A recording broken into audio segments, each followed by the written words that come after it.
But then, when I started to build an independent life, I started to be friction again. How does the friction happen? Arguments.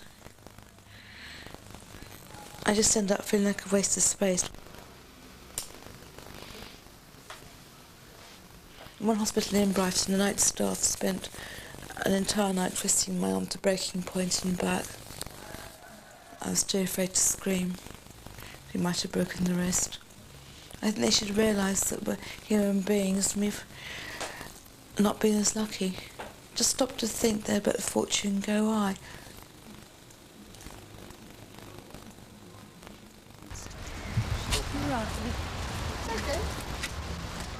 Carol and Barry are visiting his younger brother Darren in hospital, where he's recovering from an operation on his jaw.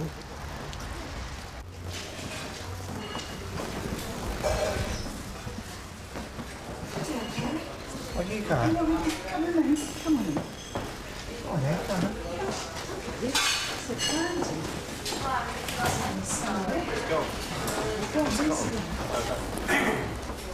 Where was his bed?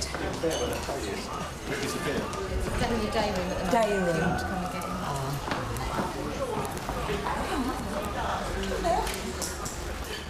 But Barry is becoming anxious in the strange surroundings. Down in the day room.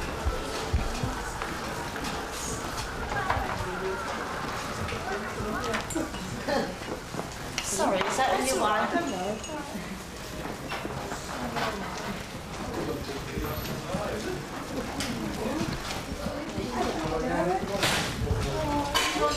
Yeah, I'll come and sit down. You want to come in here for a while? Yeah, I'll show you about it. Hey?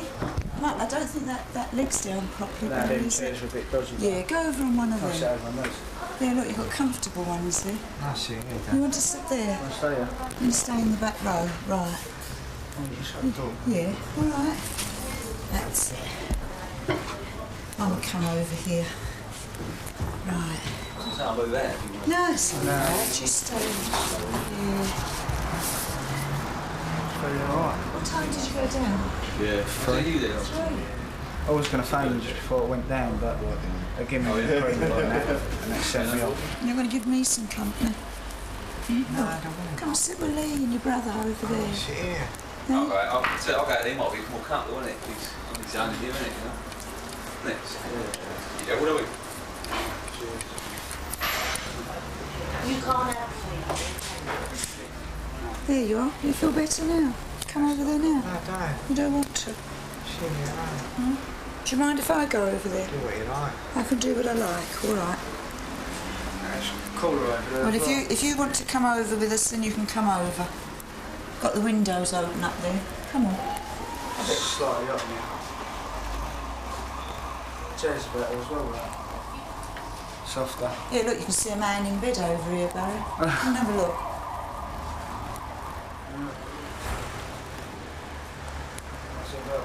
No?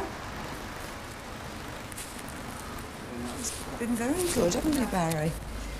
Now you've been lively at home. Now you go all quiet. Hey, what's the matter? No, you know. Hey, is it because you're in a strange place? You don't know. Hey?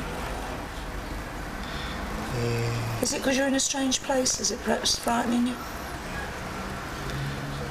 It was all right coming in the car, wasn't you? All I want to do is die, tell the truth. You want to die? No, life's precious, Barry. Mustn't talk about dying, must you? Eh? Eh? You come and sit over with Lee and me and you'll be all right then. Look, you can see right up the motorway there. It's Can nice. you go away, please? You want me to go away? Yeah, go away. All right then, I'll leave. You're going to sit over there with them. I'm just a kid, but I like to be quiet, left alone. All right, I'll leave you alone.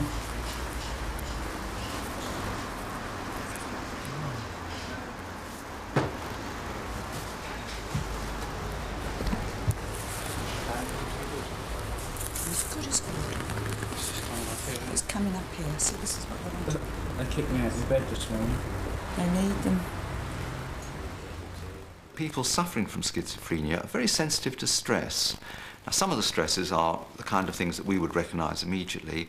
Others may be very particular to them. A certain situation may have a special significance to them, which makes them feel emotionally in turmoil. One response to this is to shut down, to respond to the overstimulation by just withdrawing into oneself and becoming quite still and passive. This is an attempt to control the flood of emotions and sensations that are coming in. Just leave him quietly and he'll be all right. Then when we go out and get back in your car, he'll be all right. Feel safe again. Something strange, you see, different. Hey? Yeah. Go for a ride in Lee's car. See? Is that all yours? I made of drugs. Have I got another lot to dish out? My husband just suddenly decided that I had to take responsibility for what's happening to me. He just suddenly decided he couldn't cope anymore and it was my responsibility and I had to do something about it. Secondly, I got this brilliant social worker who helped me see where I could make decisions. Like I was very bad at getting help. I just let myself get iller and iller until in the end I'd get sectioned rather than saying, hey, I'm not well, can you do something? Janie has been seeing Carol, her social worker, since she left a medium secure ward 3 years ago. She has 2 sessions each month. At the time that we first met, you were in hospital under Section 3 of the Mental Health Act. Yeah. Your arms were completely cut up, weren't they? I felt that it wasn't possible for me to continue to help you if you continue to harm yourself. And we decided to set up a contract with each other that in order for you to continue to get therapeutic help from me, you would have to stop harming yourself in any way. Is that right? Yeah. Yeah. Yeah. Why the sigh? Because I still want to, because it never ever went away and I don't understand why it hasn't. Right. It's 473 days. Is it 473 days? That's quite a long time. And you've not done anything to harm yourself in that time? No, not really.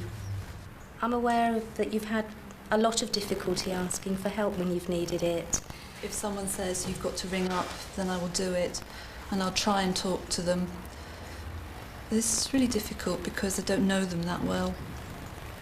Are you aware that they're the people who can help you? No. Depends whether extra medication counts as help. Right, I think one of the other problems has been that in the past you've had medication and you've either taken it or not taken it or stopped it and started it or taken different doses to the doses that were prescribed. That's because it felt awful. But, according to you, and I'm sure you're right, the illness feels awful and probably worse. Not worse, that's just different. Different, right. How many times have you been in hospital this past year? Last November was the last time I was in hospital. And when were you last in hospital on a section of the Mental Health Act? 3 Januaries ago. Right. Do you think that would ever be necessary again? I don't know. I don't know. I hope it wouldn't, because I feel that over the course of the last, say, 18 months, you have been far more in charge of your own health than ever before. Where do you feel that you'd like to go in terms of your health and what happens to you? Being well is not being on medication at all. Is that realistic? That's what I would like. Yes, and I can understand that you'd like that. I suspect that is an ideal which would be very nice if it happened. It would be something that would be very nice to work towards. What if taking no medication meant that you carried on hearing voices and that you were I hear unwell? voices anyway, even with medication. But, as I think you've told me on a number of occasions, when you take medication in the prescribed amounts, the voices are more distant or better under control, and you're more able to get on with your life and the things that you have to do or the things that you want to do. I still get to a what the hell stage. Sometimes I can cope and I think, yeah, okay, I can stay alive like this is all right. And then it just sort of suddenly goes me. And then it's difficult. Even if I'm taking the medication and doing everything that I should be doing, all of a sudden it will be a struggle again, difficult. Right. Don't like that. Don't find it difficult and then just think, well, what the hell? Nothing's ever going to get right. So what's the point in bothering even? What do you think is important in the kind of professional relationship that we have? What do you think makes it possible to work like this? Someone to talk to. Someone to talk to. Mhm. Is it easy to find someone to talk to? Mhm. No.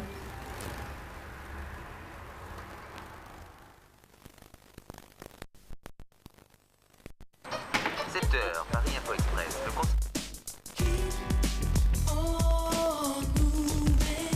Papa.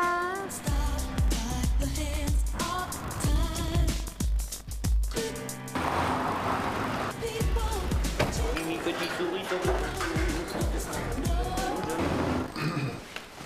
Je pense pas que ça me correspond. The new Renault Clio. It's moved on. Welcome to the Tetley Instant Win. You've a 1 in 2 chance of winning Volkswagen Polos, family holidays to Australia, Rally Max mountain bikes, Pentax automatic cameras, and millions of film processing prizes. Look out for the winning tea bags every time you open the box. So far you have had it easy peasy. Now, la resistance test. Come around, implement torture. Golden flakes encrusted with honey, nuts, and brown sugar. You admire, you want, you salivate, But you must resist! Resist! Perhaps we pushed them too far this time, comrade. Kellogg's crunchy nut cornflakes. The trouble is they taste too good. I'll tell you a true story. A guy in a bar turns to a girl and says, "Mind if I sit here?" She replies, "Take a hike, Romeo." The barman shouts, "Is there a Julie here yet?" She says, "I'm Juliet." Romeo smiles and says, "You're Juliet? We're made for each other. Can I buy you a drink?" She says, "Give me something different." He says, "Barman, give me 2 Bacardi Breezers." She tries it. She loves it. So does her boyfriend. So much for Shakespeare.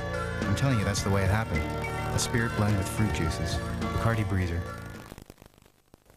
Every year, lives are wiped out by reckless car thieves. Make sure your car is secure.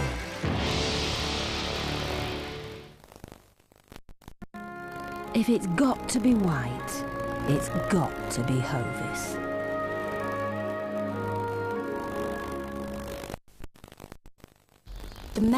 There are 2 differences with Always compared to what I've been used to using. What makes Always different from conventional towels?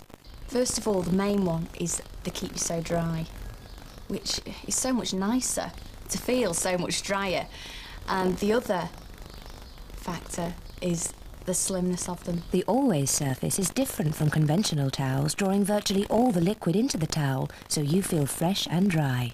I didn't think there was going to be much difference between towel compared to towel, to be honest.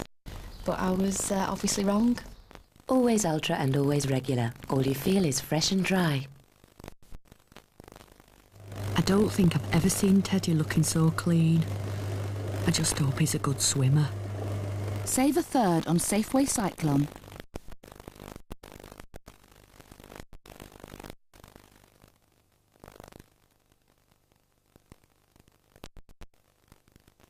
If some attitudes that families show can help the patient's recovery and some can hinder them, maybe we could find ways of working with the families who are not coping to give them as good an outlook as the families that were coping well. Professor Julian Leff, trains therapists to work with families.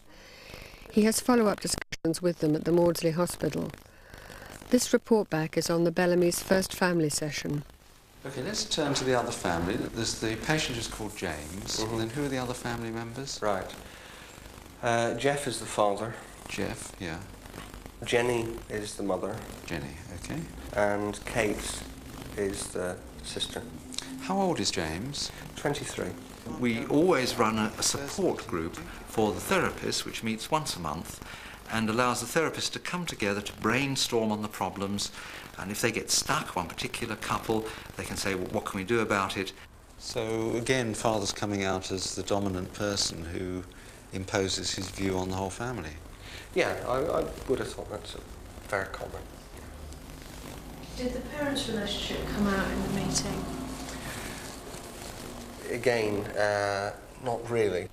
James has had one admission to hospital in, I think, March of this year, and stayed in for approximately about 2 months.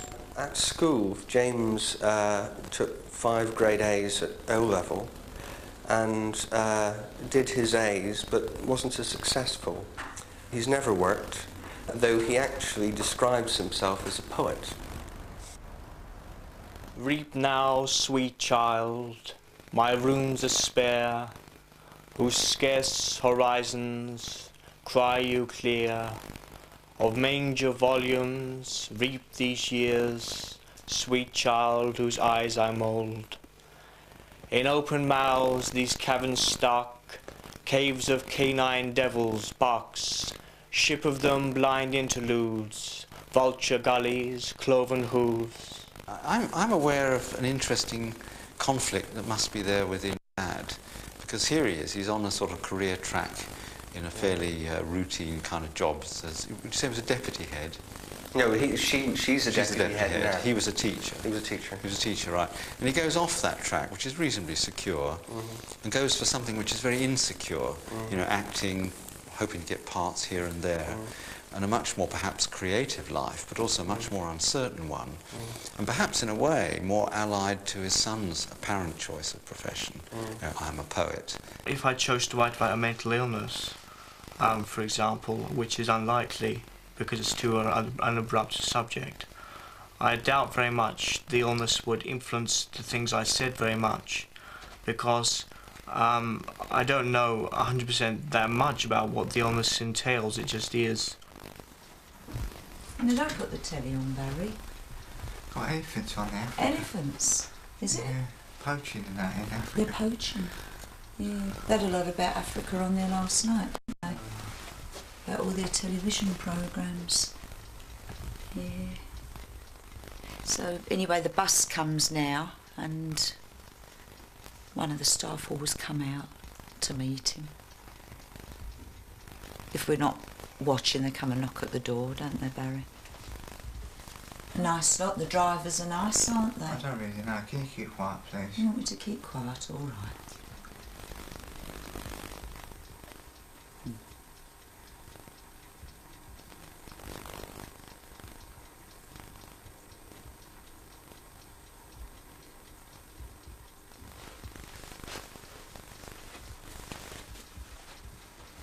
He's gets stressed out.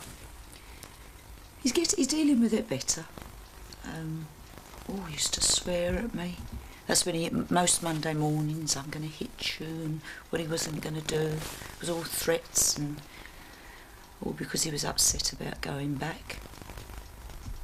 But he knows he's got to, and I've got to stick by it and be firm, because I want to get him better, and he's not going to do that at home, is he? Now, you've got your money.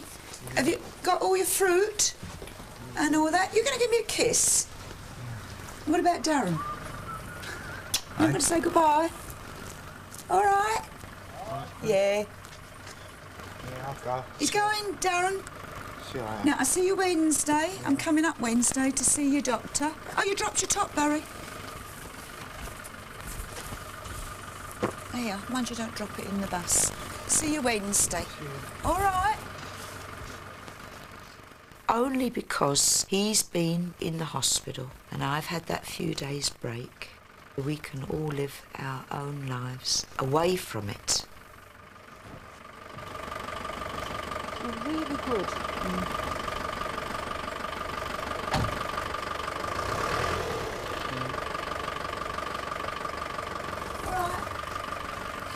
Shame.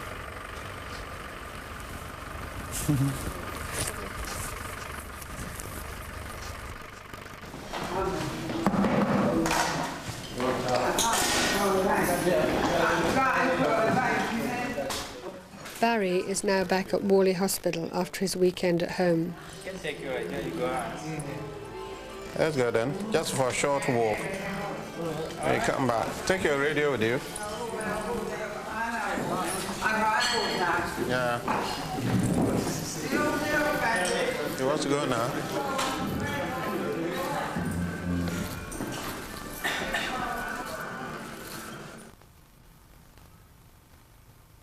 I have a son who suffers from schizophrenia, and I sympathise for these families. And I wouldn't like to see my son do anything like that in the future. And to safeguard my son doing anything in the future like this, if he really got sick again, I would have to have the backup. He would have to have the backup. If I do leave you one day, I'd like to get an average job. Preferably be somewhere in Romford. Get a bus into town and that. Or I can get picked up. I like assembly work, factory work, warehouse, shelf filling, job in a clothes shop. Well, I've done, but I couldn't keep it up. Because I haven't got the patience on these drugs. And I haven't got the nimble fingers, although I've got slim fingers. I'd rather do garden work, to tell the truth. Yeah, you have to make up your mind whether it's going to be market gardening. Yeah, I prefer that than Rose Villa. All right. I'd like to learn to drive, but that is a dream, just a dream. Whether it becomes reality, I'm not sure. My brother's a very good driver, good bloke, he's clever, all worked since he left school. Yeah. So I'd like to go fishing this weekend, if it can be arranged. Yeah. You're definitely going home, so you can go fishing. Yeah, I'd like to go home, same as usual. I like a bit of freedom and that. Bless you me. At the Maudsley Hospital, the discussion about the Bellamy family continues. Father is possibly slightly angry. I think that's possibly anger because of the fact that his son is actually, in many senses, quite ill. So my sense is that this chap is incredibly disabled by his illness. I think also the fact that Dad has accepted that James is a poet, if you like, is not challenging the reality of James's perception. So what you're saying is that Dad is actually reinforcing James' unrealistic view of himself. I think it's unrealistic. Parents claim to be in agreement as to how to manage James, but I think that as all parents would be in a situation like this, there's considerable uncertainty. It doesn't feel like a family to me. And I got the feeling, Jerome, that you've been paralysed by this family, that somehow or other they've prevented you from being a therapist. You're struggling to open it. Oh, sorry. Afternoon. Hi. Do you want a cup of tea or anything before you start? Fine, we'll just have one. We wouldn't get the team biscuit today. Well, you can have it now, or you won't get it till the end. We'll wait. Where are we going? We're going in the back. The Bellamys will have the benefit of working together as a family with two therapists in order to understand and cope with James's illness. That's camera position. Oh, yeah. So we thought you were in there because the have to make up to us. And then if you'd like to take that one, I can perch here with Kate. Your cup of tea's in there if you want. Oh, is it? We've got another sweet. It's taken a little while.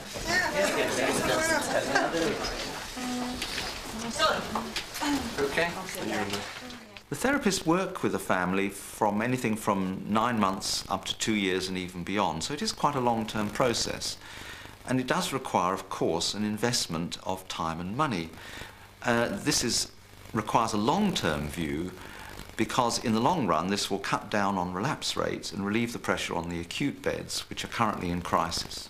Well, picking up on the last thing that Jenny said there... You obviously noticed this before then, I assume. Because you would have seen signs. But on the other hand, if you're with somebody all the time, you tolerate so much more. And picking up on Jenny's last remark about being an unusual person, James has always been an unusual, slightly eccentric sort of person, always has had some difficulty in sorting out relationships and so forth. You know, no more perhaps than anyone else. He has also always been a highly creative person and a person who handles language and ideas in an unusual way. He also had this temporal lobe epilepsy, if indeed that is what it was, but certainly things going on there which could be described as that. I think for me it was probably once James had got through his GCSEs. He'd always been eccentric, he still was eccentric, but was accepted as an eccentric within the school. But going back to do the A-levels, which he very much wanted to do, wanted to go back into that school, I think that's where things began to go wrong. And when James was offered the opportunity to apply for Oxford and had to sit exams, I think that was the trigger that really pushed things from being perhaps a tolerable eccentricity into probably a full-blown mental illness.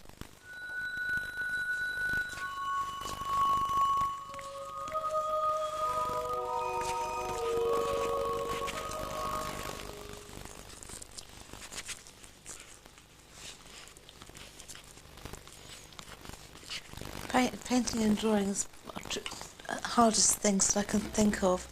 So every single mark you make, you have about 1 million choices of colour, tone, shade, mark. And only when you've made the mark do you find out whether it's correct or not, whether it works or not.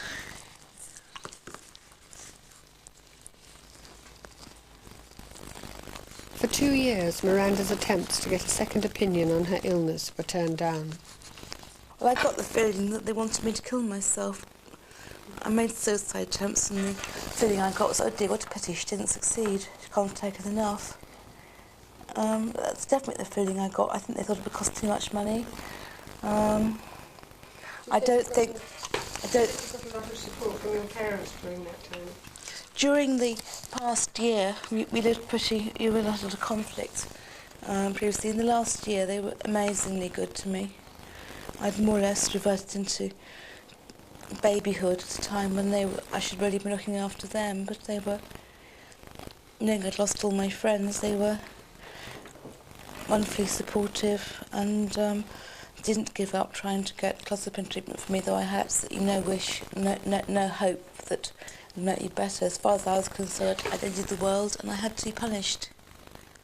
People generally believe that if you ask for a second opinion from your doctor, you'll get it.